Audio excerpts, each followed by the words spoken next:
Om Purnamada Purnamidam Purnam Purnamudachyate Purnasya Purnamadaya Purnameva Vasishyate. Om Shanti Shanti Shanti. Or that Brahman is infinite. This phenomenal world is also infinite. But this is only a projection of that. Nevertheless, if this is taken away, that remains infinite as before. Oh, peace to the individuals, peace to the planets, peace to the animals. So we had covered, I think, about the first 6 verses. Yeah. So we'll read those and then continue. So in this changing world, everything is subject to change. Yet everything is covered by the Lord. Practice renunciation and be strong in the consciousness of the self. Do not run after anyone's wealth. A man may wish to live for 100 years performing his duties as prescribed by the scriptures. O man, if you do your duties in this way, then the results of whatever you do will not cling to you. There is no other way. There are worlds known to be sunless and fit for demons. They are enveloped in darkness, such as what the blind, in other words, those devoid of self-knowledge, experience. Those people who have neglected the attainment of self-knowledge and have thus committed suicide, as it were, are doomed to enter those worlds after death. Brahman is one without a second. It never moves, yet it goes faster than the mind. It is always ahead. The sense organs can never catch up with it. It is still, yet it defeats all in a race. By its power, the Lord who dwells in space upholds water and everything else in the phenomenal world. That Brahman moves and it does not move. It is far off and it is also nearby. That Brahman is inside of this and is also its outside. And then last week we got to verse 6, that he who sees everything in himself and himself in everything never hates anything. And the commentary for that verse, it said this is what is called Samadarshita, same-sidedness. All things have a common self. Essentially, we're all one, and we differ only in terms of names and forms. But these names and forms are superimpositions. They are not real, and therefore they are not part of our being.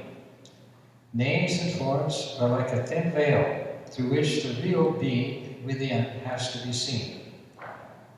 A boy may try to fool his friends by wearing different masks.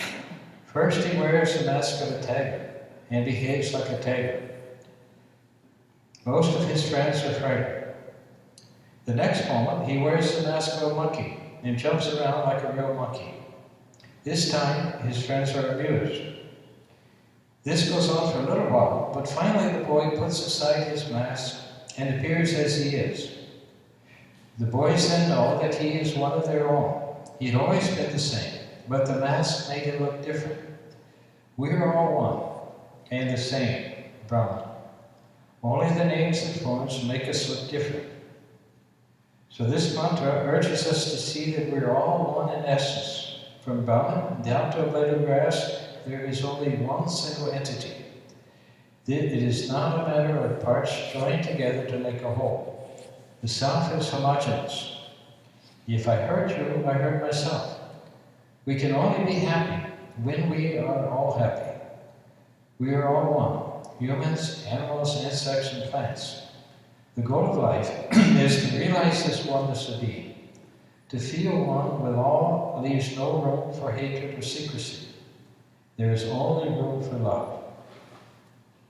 So this is the verse 6, and I think this is a special feature of the Isha Upanishad, is this focus it has on the oneness of things.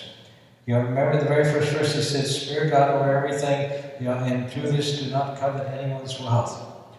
Normally we're relating to the world in terms of our individuality, in terms of I'm this particular person and you're a different person. And in our human relationships, we may be a very good person. We may be very helpful, loving, unselfish towards another person, or we may be a very bad person. But no matter how good we are, no matter how loving and how much joy we try to give to another person, it's not the same as when we realize there's only the one self here. That when you see another person, you're actually seeing your own self. That within that person is the one consciousness which is within you. And this is the essence of the Advaita, of the non-dual knowledge. Is as long as there's dualism, there's me and you. And temporarily we may love each other, we may do good to each other, but later on we may harm each other. This happens in relationships all the time. They start off very good. It's like in a construction project.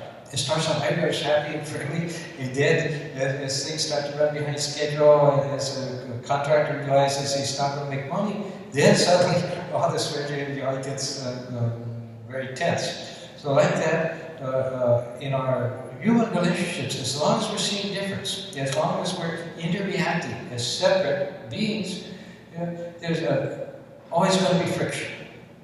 And as long as we have any desire, anything we want to get from another person, that sets up a barrier. That because when we need something, right away there's a defensive reaction. Even in couples, even in very loving couples, right away as soon as you start demanding something from somebody else, they get on the defensive. And so, like that, this world is full of a lot of individual egos, all kind of banging into each other. And in its extremes forms, it leads to genocide and all kinds of horrible things that go on in the world, because people don't realize that there's underlying the differences, the separations, that is the unity of things. And this is what the essence of one of the most important things that the ancient rishis in India discovered, is that behind the appearance of diversity, of everything being isolated and separate and different, there's actually a unity there. Because there's only one thing in existence, only one consciousness is there. And the way to find that consciousness is to, first of all, is we have to find it within ourselves.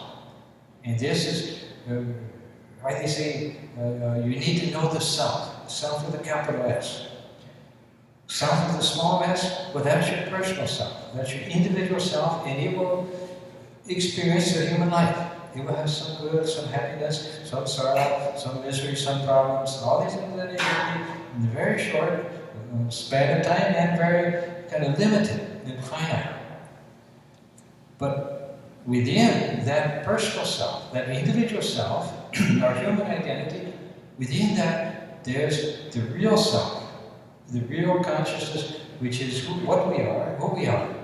And when we know that, we realize that we're actually immortal spirit. That none of the things that happen in the world really have any effect on us or any threat to us, can ever damage us in any way, because we're always one with the infinite, eternal God.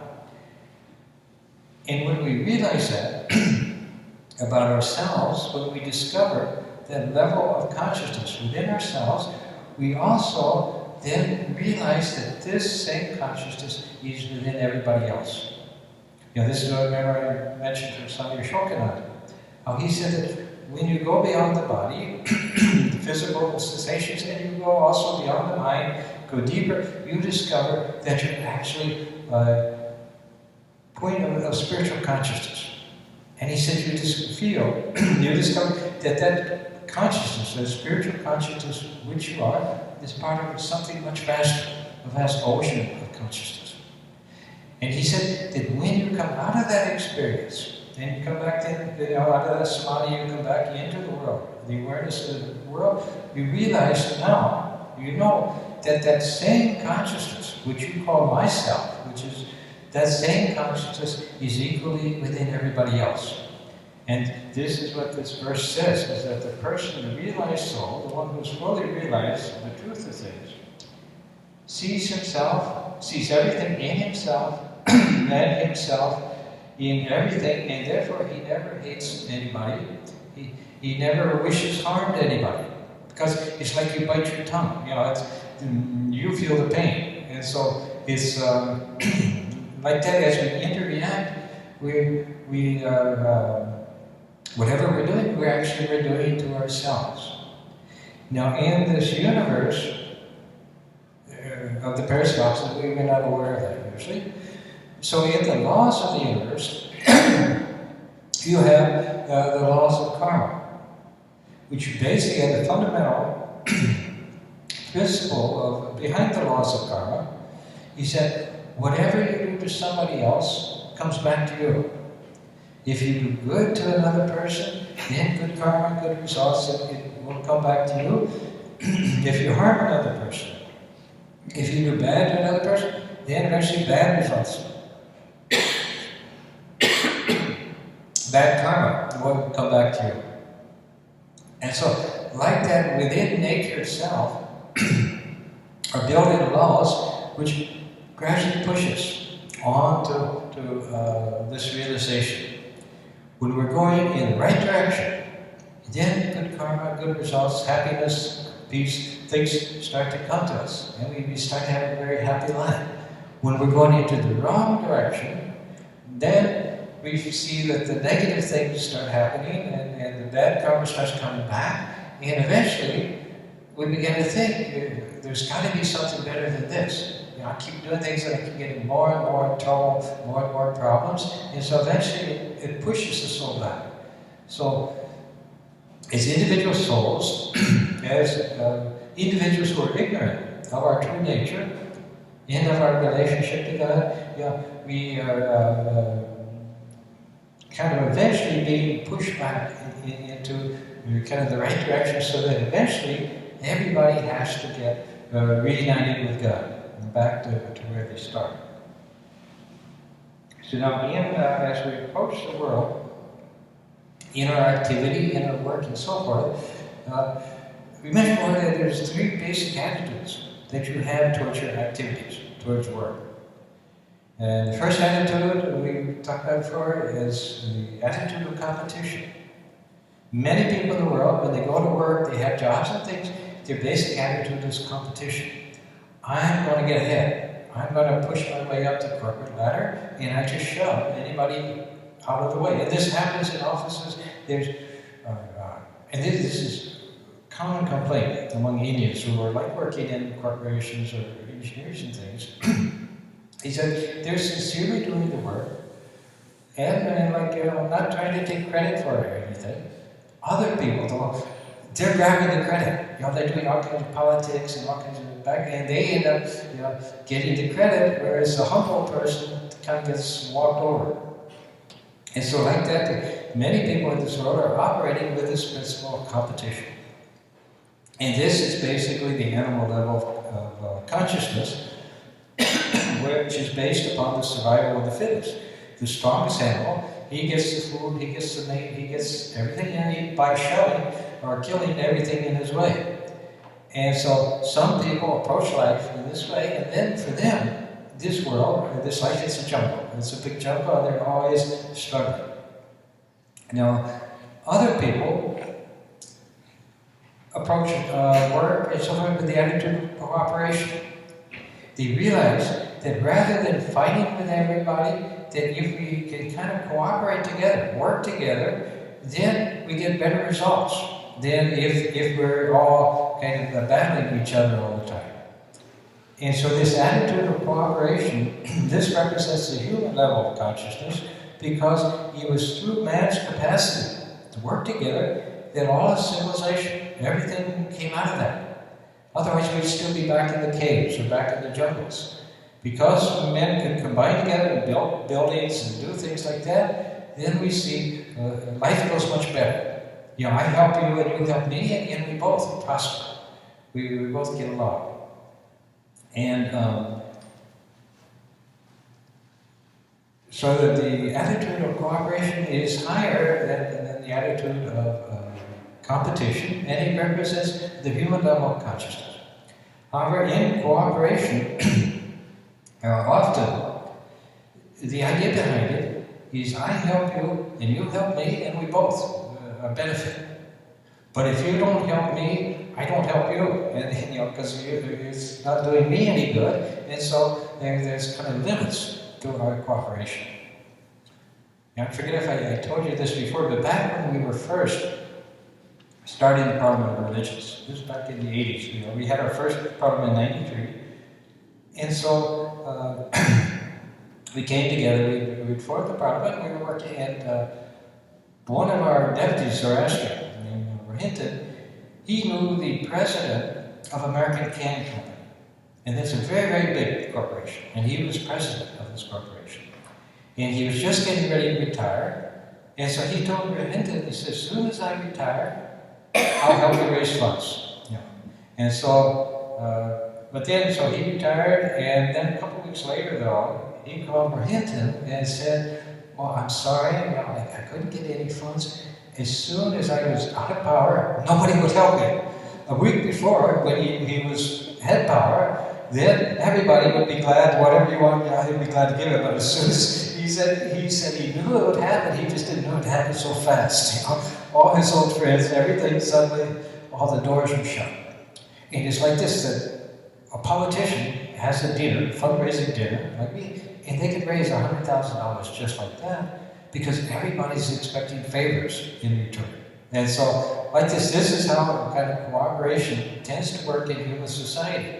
It benefits both sides, but it's resonating that, if it doesn't benefit me, then I'm not interested. But now, there's a third attitude that we have towards work, activity, and this is the spirit of consecration. And in this spirit, everything is done just as an offering, with no thought of what's in it for me, of what am I going to get out of it. It's done just out of love, just out of expression of creativity. There's no desire. You don't have to give me anything in return. You don't have to thank me. You don't have to be grateful. I'm happy to give. I'm happy to serve. And the best example we have is the mother of the child. The mother just serves the child with no thought of what is this child going to give me in return. Later on, then the parents are, well, who's going to take care of me in the nursing home and things. But when the child's a baby, it's just the mother is just giving. And this is the attitude of consecration. I don't want anything from you. I don't even think in terms of kind of mutual benefit. It's a flow of love. And this is we mentioned the attitude of struggle is the animal state of consciousness. The attitude of cooperation is the human state of consciousness. But the attitude of consecration, this is the divine state of consciousness. This is how the souls become the gods and goddesses and things like that, is because with this attitude, gradually your consciousness expands beyond your little self and begins to go back into the infinite oneness with things. And what then eventually begins to happen, that as you have this attitude of unselfish consecration, of just service, then God's consciousness, God's power is able to express itself, and that power is love. Because when you come down to it, when you realize the oneness of things, the only attitude is one of love, one of service, one of serving. Because for a truly realized soul, it makes no difference if it happens to this body or to that body. If this body wins the lottery, fine, but if that body wins the lottery, it's just as fine. Because it's the same self working in both bodies. So this shifting consciousness and ultimately a actual realization of this oneness, which is the goal. Up to the point, when we become religious, when we're trying to be good, we're trying to be unselfish, we're trying to serve people, and so on. Up to that, we become sattvic, we become good people, but we're just ordinary human beings. But the goal was not to be just an ordinary human being, but to actually attain that consciousness, that Brahman consciousness, which is who we really are, what we really are, and it's what the universe really is, what everything is, and it's something that can be actually kind of known or experienced. So, and that's the goal. In all of Vedanta, all of the Upanishads and so forth, are based on the principle that there's this kind of mystical or spiritual state of consciousness that can actually be experienced, and this is the goal, this is the purpose of religion. You know, in religion you have two aspects. The core aspect is this mystical union with God that you find in all the religions, in the saints. In all the religions you'll find they've attained this higher, transcendental type of union with God. And along with that, in all the religions you have the churches, you have the temples, you have the scriptures and the teachers and the rituals and dogmas, you know, and the organization. Now, because Vedanta has, from the very beginning, been focused on this core spiritual experience, it can appreciate the harmony among religions. In other words, if you think of religion primarily in terms of my particular church, my beliefs, what my teachers say, what principles or rituals we follow, then each church is separate, each church is different, each church is preaching a different level, kind of view of the truth. But if you realize that the essence of religion is actually man becoming united with God, with his own divine self, then you realize that all the different religions, they have their purpose and they're helping different individuals to kind of get to the same place. And even though people, you can look at another religion and say that's a very primitive kind of superstitious religion, still it serves a purpose because different souls are at different stages of development. And if you try to preach a very high kind of metaphysical religion to everybody, 99% won't even understand it. But if you preach something basic, like you go to a temple, you offer a banana, for people that can understand that, and then it slowly grows. It's like you don't teach calculus to first graders, you teach 1 and 1 is 2, and then slowly it develops until it reaches kind of a higher level.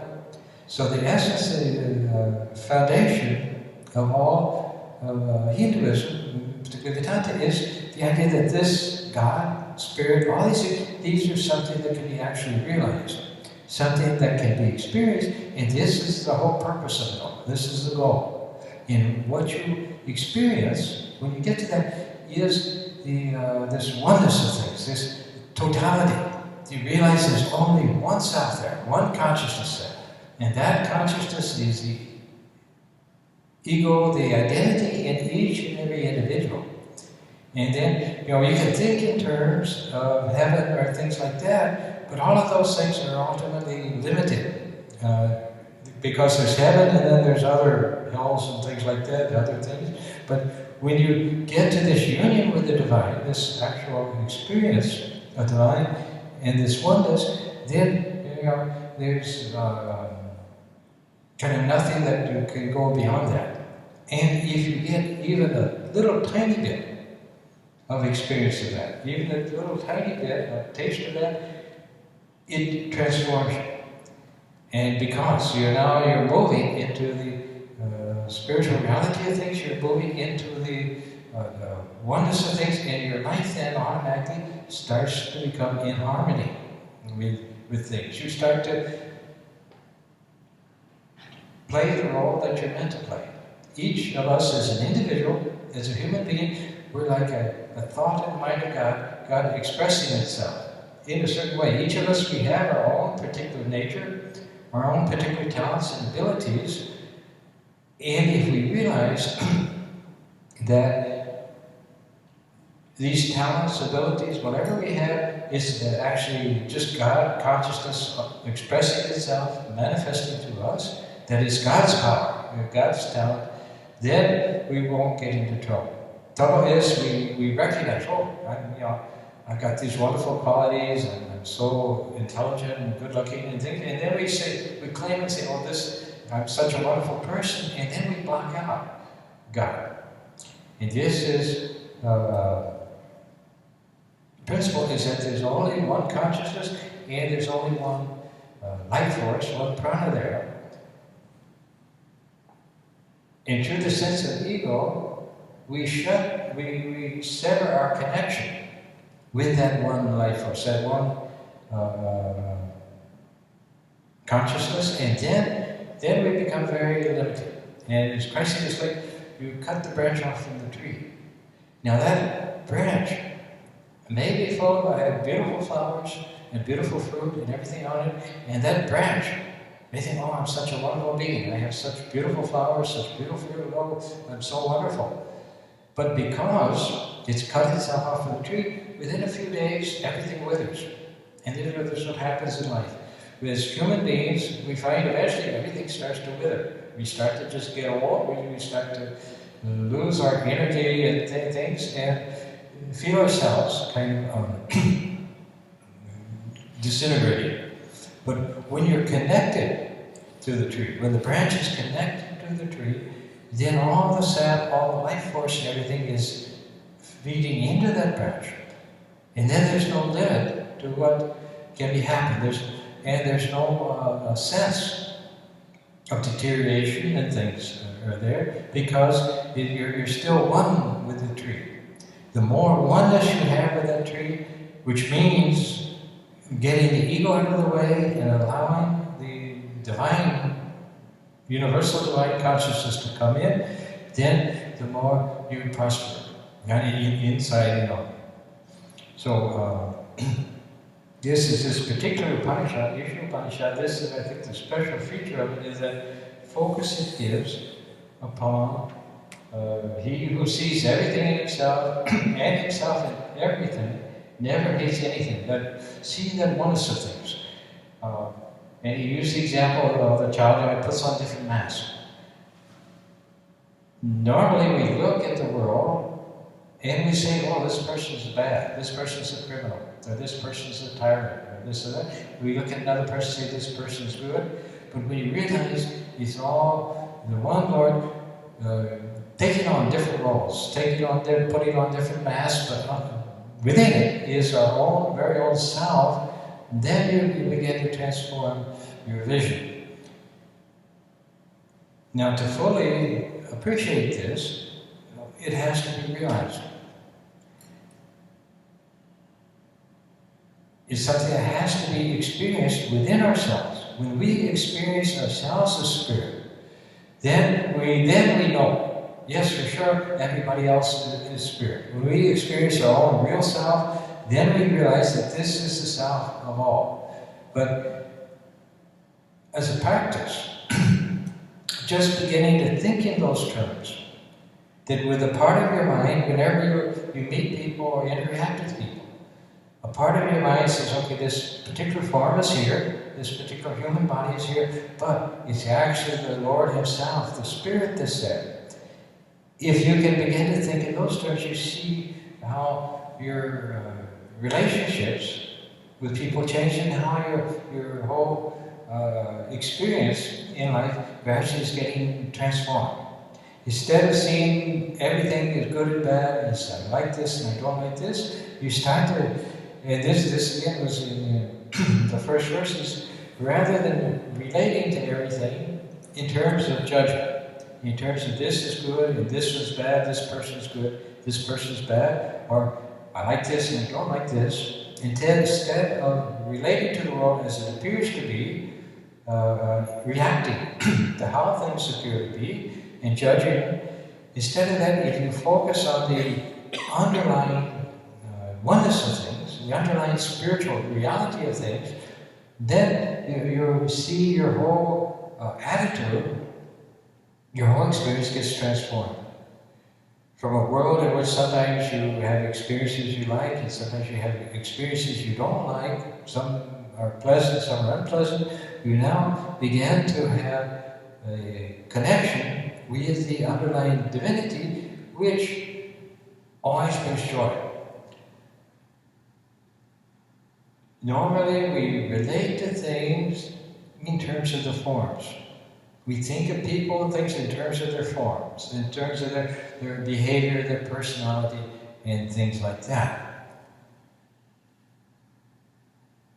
When you begin to relate to things as manifestations of God, as expressions to God, not depending on the particular form, but on the underlying spiritual reality of that being, then you see how things begin to change.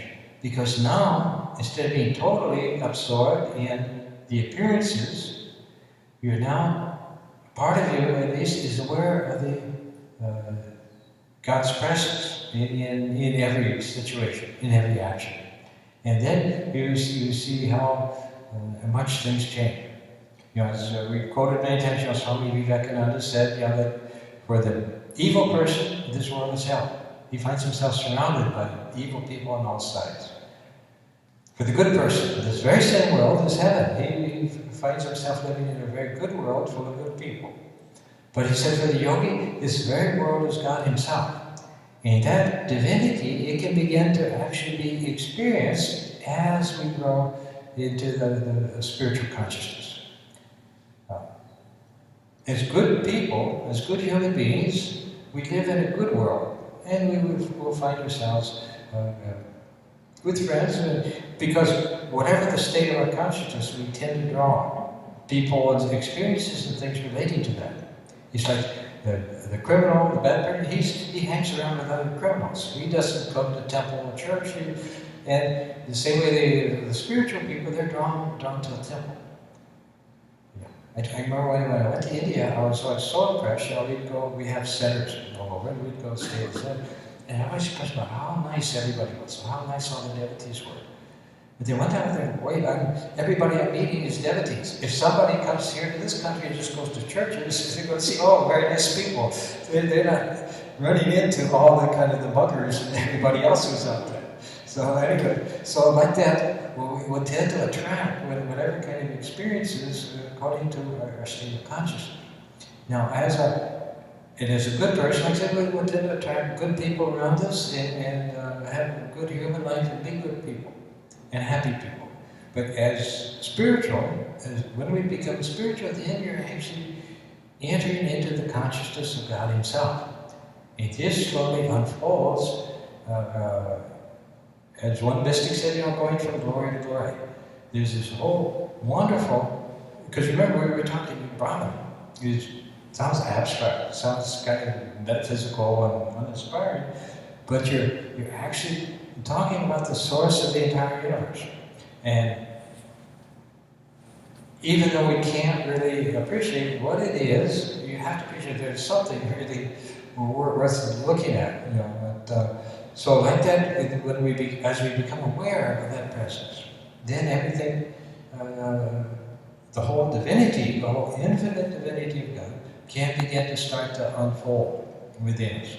And it starts not only in meditation, when we're kind of sitting quietly and absorbed within, but also as we come out of meditation, as we go back to the world, if you make it practice, you begin to see that same divinity also in your experiences. And you begin to view everything, not in personal terms, that I like this or I don't like this, but in terms of the oneness, the divinity of everything. And this, they speak, in spirituality, they speak of impersonal love.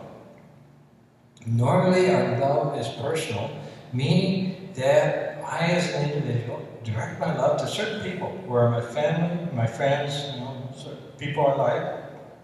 And that's something I may love them very much. But impersonal love means instead of me, a person with my own particular emotions and mind and things like that, instead of me as an individual, loving you as another individual, is now God with the one consciousness, loving himself as the same consciousness.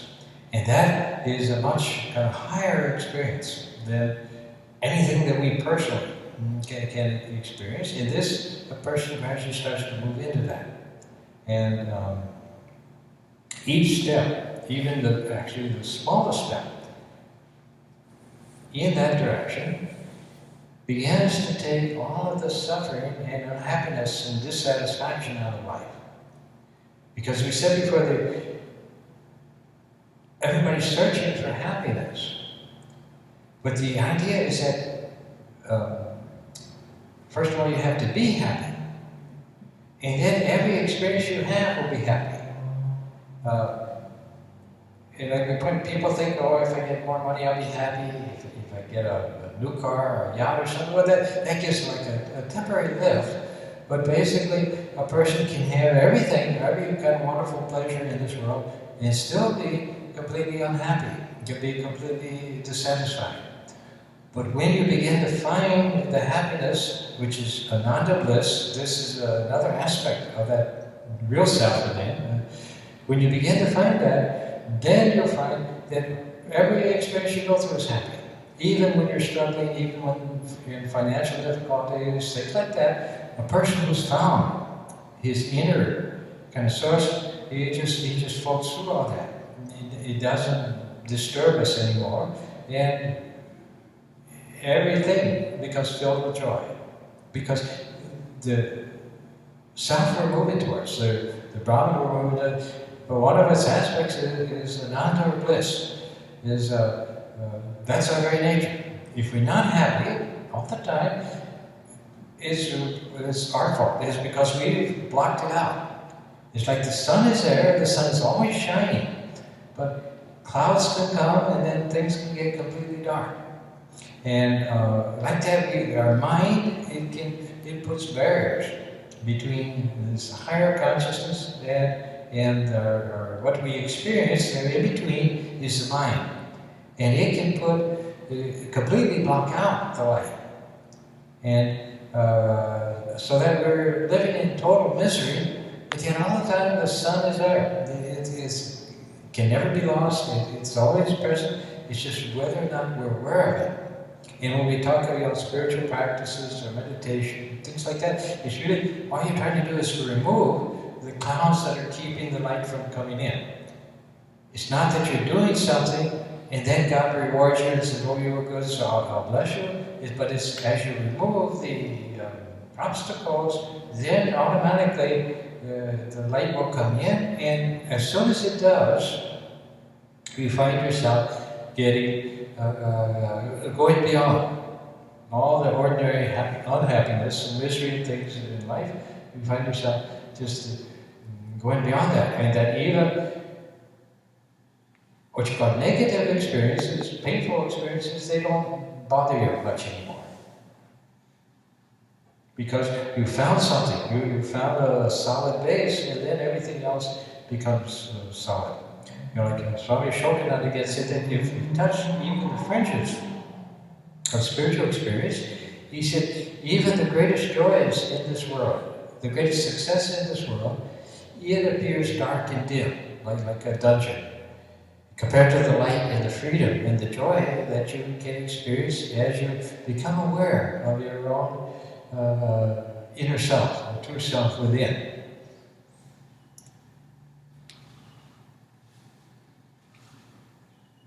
So it mentions how the boy wears different masks. In the same way, all of our human personalities, these are different masks that we each put on. But the mask doesn't change the person in any way.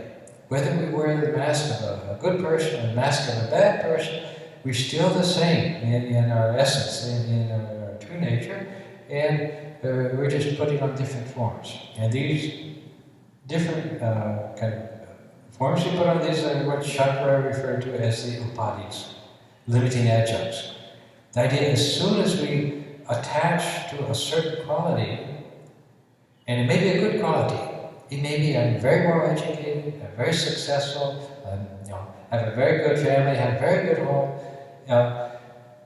As soon as we attach to a certain quality and say, this is me, I'm this intelligent person, I'm this beautiful person, I'm this person who lives in a wonderful home, as soon as we attach, we've connected with an upadhi, what's called a limiting adjunct, and we become limited by that experience. We may be living in a palace with all the riches, all the success, power, everything else that life can offer, but yet we still limited ourselves. I mean, okay, I'm just this one little person here. So what's the story in this Indian mythology? There was a new Indra. Saul had just become the new Indra, and he was feeling, very proud of himself, and he had all these construction projects going on and things, and then the Lord appeared to him, and said, "Okay, what are you doing?" He said, "Oh, now I'm Indra. I'm the king of the gods." And then the God showed him. He said, "You see this tree? You see all the berries on this tree." And when Indra looked at it, he saw that all the berries on the tree, they were all previous Indras. So many Indras had come and gone, and he was just kind of the latest in it. So like that, we think, oh, I'm having such a wonderful life now, but it's still such a small thing compared to the infinite and eternal nature of the reality of our being. And actually, we tend to think, okay, just because I'm good, just because I'm a nice, good person, we tend to think, okay, somehow this is making me spiritual. But actually, spiritual is transcending humanhood, both the bad humanhood and the good humanhood. And the problem we have, the reason we don't transcend it, is because we get satisfied. If life is going well, we think, oh, well, okay, everything's fine. And then we think, well, someday I'll do religion. Someday I'll think about these things. But right now, things are good. And so it's actually, for a good person, it's sometimes more difficult to realize God, to actually truly become, spiritual, than it is for a bad person. Because a bad person, he's in so much misery, so many problems, so many difficulties. He finds it all, how can we get out of this? Let me find something else. And that can kind of push a person to seek for something higher. Because the tendency, natural human tendency, is if things are halfway pleasant, we're okay with it. And well, religion is there, and we'll do some religion. We'll go to temple on the weekend or something, but we don't feel a real yearning to attain any kind of higher consciousness. But it's often the blows and difficulties that inspire us. It's like if you've got a headache, you try to find the cure. You keep searching until you can find, and this I find many people who are sincerely on the spiritual path, often they may have a very successful, normal, decent life, but they cannot find happiness there. They can, all the things that people seek, all the things that people are wanting after and running after, they simply, can't find any, there's a dissatisfaction there, that this isn't it, something's missing. And I think maybe it was last week I told the story of Swami Varadananda, that he got, his master's degree in Sanskrit and all, and so, from the University of Nagpur, and one night he had dinner with the head of the Sanskrit department. And the head of the Sanskrit department, a very important person, he's in a big mansion, a lot of servants and everything.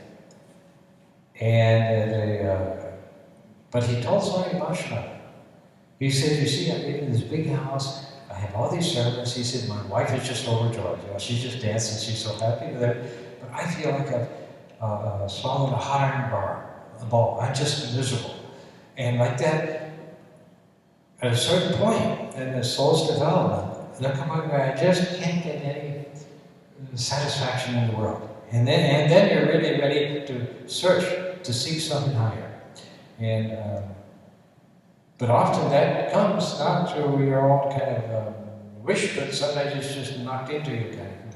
It's like when I was in Kamarkapur, they had, back then, I think they paved the roads now, but back in those days they weren't dirt roads and things.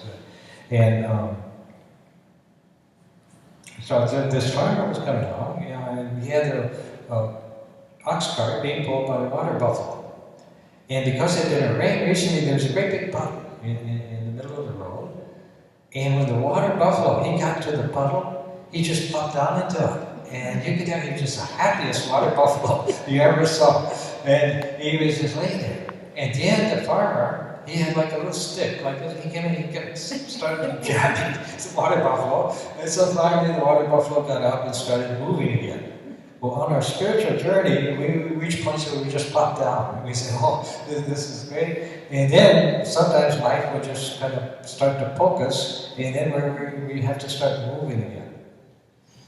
You know, it's like when Vishnu, when he incarnated as a boar in order to eliminate one of the demons. And after he had killed the demon, you know, his job was done, then Indra and the other guys, they came down, and they said, you know, they said, you've done you finished your mission, so now you can come back to Vaikuntha. Now you can come back to heaven.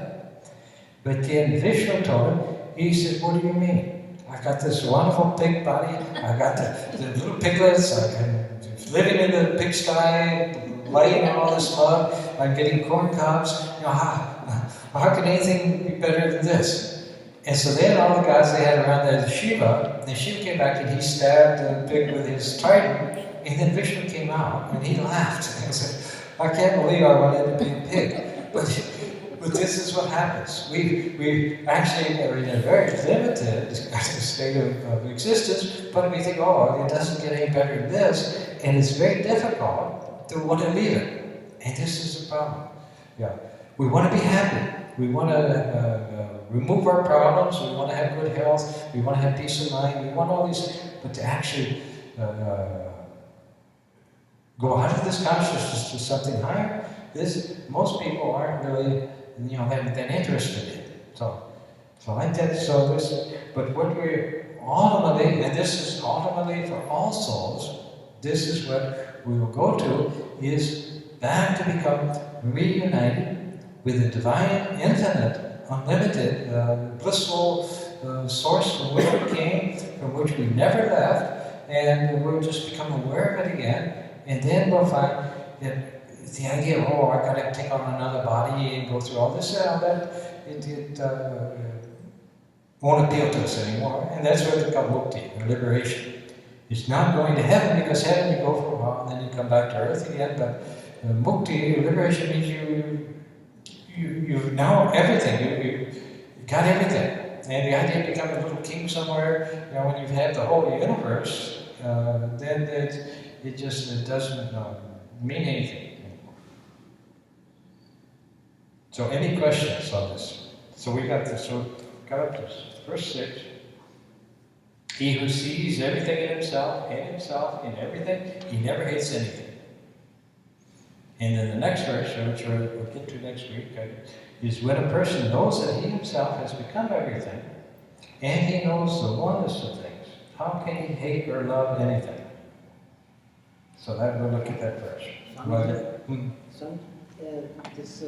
The last verse that you just explained, once again, last time I asked a question, that he who envisions all the beings in the self, and self with a capital S, he who envisions all the beings in the self, and self in all the beings in the world, lives in true wisdom, and by virtue of his wisdom he never suffers from revulsion or hatred or delusion.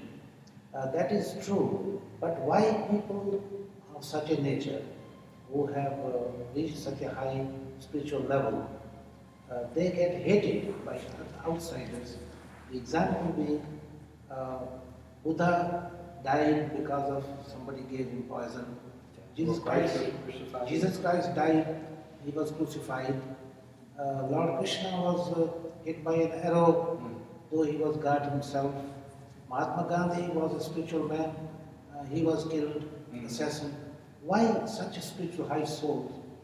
Those who do good things for the world, they live for the world, but they ultimately face such hard realities and they get killed. But that's because within human consciousness is based upon the idea that I want to be separate from God. I don't want that light, I don't want that universal consciousness coming in, I want to be separate from that. I want to keep that out, and this then causes humans to rebel against any influx of spirit. It causes reactions against anybody who brings that light or that the spiritual message into the world. And so you'll find that often they are persecuted. Like so many people in the early Christianity too, all the time, so many people got persecuted. But and this, Christ said, is don't throw your pearls before swine. A similar thing I saw when I was down in Florida. I saw a bumper sticker that said, don't try to teach a pig to sing. You'll only waste your time and you bother the pig. Well, it's like that. People, this high spiritual knowledge, most people don't want to hear about it. And so they don't. Like Ramakrishna, people would come to him, but then their friend would say, oh, okay, I'm going to go look around the temple grounds or something. They react against it. This is the mind. The mind reacts against it. And this is why when you start meditating, or you start trying to get on spirit, you'll find reactions in the mind against it at many different levels. And so it's this sense of rebellion against the knowledge that makes us humans. It makes us something separate from God. And people, if somebody tries to bring that light into consciousness, it gets reactions. Yeah. But as Christ said, even in Scripture, he said, Father, forgive them, for they know not what they do.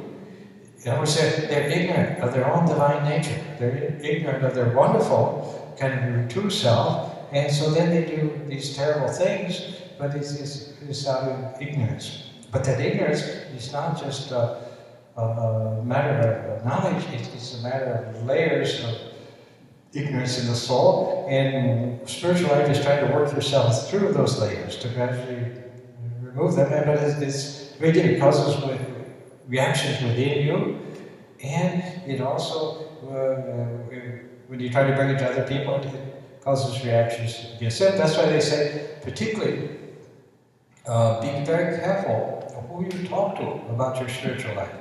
Because most people say, oh, you're crazy, oh, you're just, and then it undermines you. And you feel bad, and you lose your confidence, maybe I'm not on the right path and things. So it's only to people who are on that same way and who want it. That's the thing. And this is the idea of going out and proselytizing and converting people, is you're trying to force something on them that they really don't want, and so it creates problems. Okay. So any other questions? Okay. Then, tomorrow, we've got Shivanam, and we have Arti now, every evening at 7 instead of 6. And then tomorrow, then 7:30, we have the Shivanam. And on Sunday, we're going to have the inauguration of our yoga classes. And then next weekend, we have Swami Vivekananda from India. He's a trustee of the Ramakrishna Mata Mission and also head of the Shardipit, big educational institution there. So he's going to be here. He'll do a retreat at Ganges on the 16th to the 18th.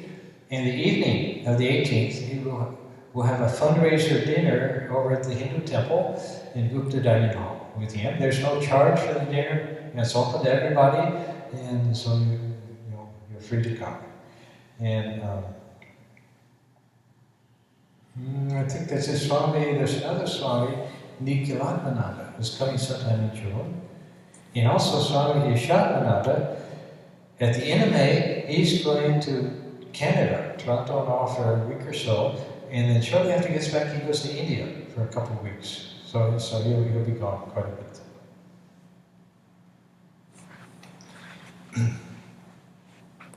Om Asatoma Satyamaya Tamasoma Jyotirgamaya Mrityurmam Amritam Gavaya Om Shanti Shanti Shanti. Oh Lord, lead us from the unreal to the real. Lead us from darkness to light, and lead us from death to immortality. Oh, peace, peace, peace.